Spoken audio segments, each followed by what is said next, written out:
Hello, Michelle. Hi, Helen. Do you want to start maybe by saying a little bit of what brought you to work in organisational psychology in your research? Yeah, I mean, my trajectory into my career as a social and organisational psychologist was probably a bit circuitous. So I didn't even start off in psychology. I started university doing maths and physics because I was the girl that was good at science. So I was always encouraged to do those things. And I enjoyed it, but it didn't sort of set a fire in my heart. So I dropped out of university, I backpacked around Europe, I worked and made donuts and sandwiches and all of those sorts of things. And when I finally came back to university a couple of years later, that was when I enrolled in psychology. I also did women's studies, sociology and philosophy. And so for me, what was interesting was kind of the juxtaposition of all of those things. So I was always interested in gender, and I guess I started off by calling myself a social psychologist, but then I started to move into the organisational realm. And that was partly because I guess I was moving into the organisational realm myself as an individual, moving into the workplace with jobs. And for me, I was really interested in some of those gender differences there as well. That, and I guess the sort of serendipitous coming across a newspaper article that really talked about women in the workplace in quite a disparaging way. And I guess it got me really fired up, and I guess it generated a whole body of research that sort of I've really built my career on. So one of the things that you're very well known for is the whole idea of the glass cliff. Do you want to explain a little bit about what that is? Yeah, so the glass cliff is a phenomenon that myself and my colleague Alex Haslam discovered about, it's a while ago now, about 13, 14 years ago. And it really was in the response to a newspaper article. So it was the front page of the Times, and it was talking about women breaking through the glass ceiling. But what it was saying is that once they did, that they caused companies to perform badly. So they were wreaking havoc on company performance. And I guess we were kind of intrigued by this. So was it kind of journalistic license, or was there kind of real evidence for this? And what we ended up doing was looking at the relationship between women on boards of directors and company performance. And what we showed is that rather than women causing companies to do badly, what we showed was the reverse causality. So that when companies were doing badly, they appointed women. And we call this phenomenon the glass cliff, the idea that women are appointed to leadership positions when they're kind of risky and precarious. So you see these women up high, leadership positions, FTSE 100 companies, but because the companies are doing badly, the risk of failure is high. So the risk of falling off the cliff is there as well. So did that seem to you an expected finding, or were you surprised by it? Yeah, I mean, I guess it's kind of counterintuitive in some ways. I mean, when we saw the first newspaper article that talked about women wreaking havoc, I mean, our first feeling was that it would be the opposite way around. So that was what we were trying to show. So for us, in some ways, it was a nice finding to find.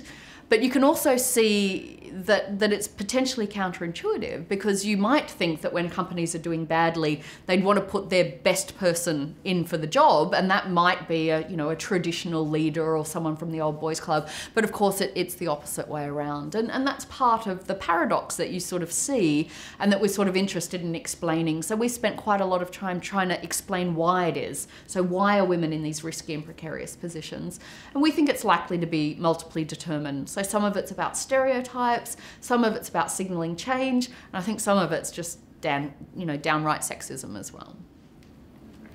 And where is your research taking you now? Yeah, so we're going in a bit of a different direction. I think, what we learnt from the glass cliff is that it's important to look at the nuances of context when you look at gender equality in the workplace.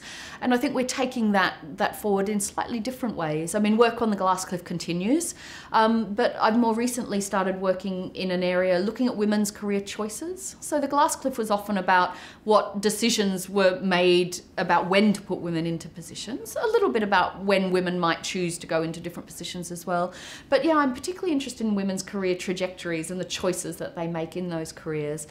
And at the moment, I guess I'm on a little bit of a pushback against the whole lean-in phenomenon. So this is Sheryl Sandberg's book that says that women should really step up and lean in, and if they make the right choices, that they can be as successful as her. And she's incredibly successful at Facebook. And I find that argument very empowering, but I also find it slightly problematic, because the flip side of her argument is that if you're not successful, then you've made the wrong choices.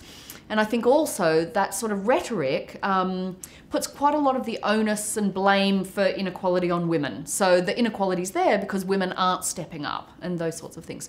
So I'm sort of interested in why women don't step up, why they don't lean in, and understanding, I guess, how context, how stereotypes, how attitudes, expectations, norms, all of those sorts of things constrain women's choices. Women don't take a step up and it's not that they fail to take a seat at the table because they'd never thought to do it before. We know, that there's a lot of backlash, that there's a lot of pressure and there's a lot of expectation. And I'm really interested in understanding that in more detail.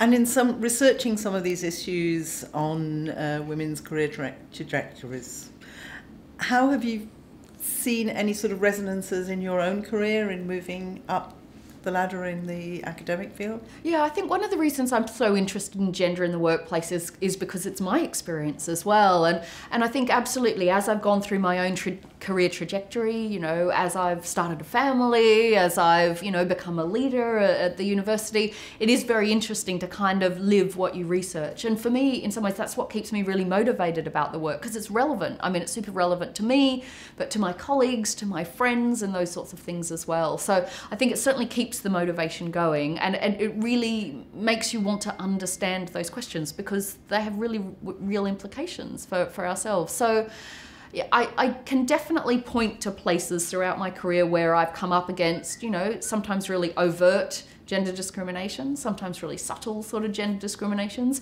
Whenever I'm given a leadership role, I sort of look and say, ooh, how risky and precarious might that be? And I think we all do. I think we all experience them in these sorts of different ways. But I think sometimes the real subtlety of the discrimination in the workplace means that it's often hard to identify for many people. It's not hard for me because I can absolutely see it sort of laying out in front of me. And if people are interested in these questions, there's obviously all your own work to look at. Can you suggest some other places that they might like to look in some of the literature and some of the researches that are relevant?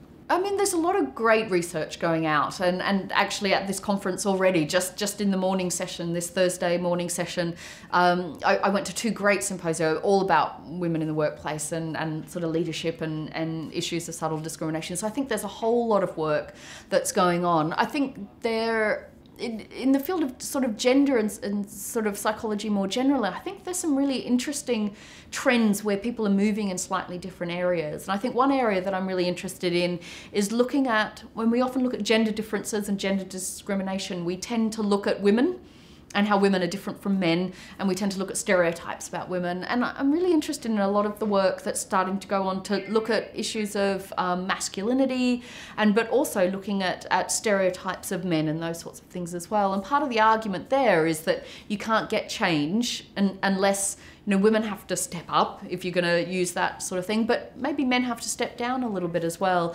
And so I think there's some great work by Colette van Laar that's happening in Belgium, looking at sort of men and masculinity and what prevents men from taking on caring roles.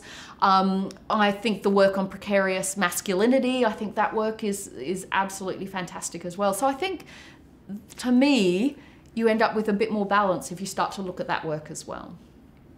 Well, thank you very much, Michelle. No worries. Great, thanks.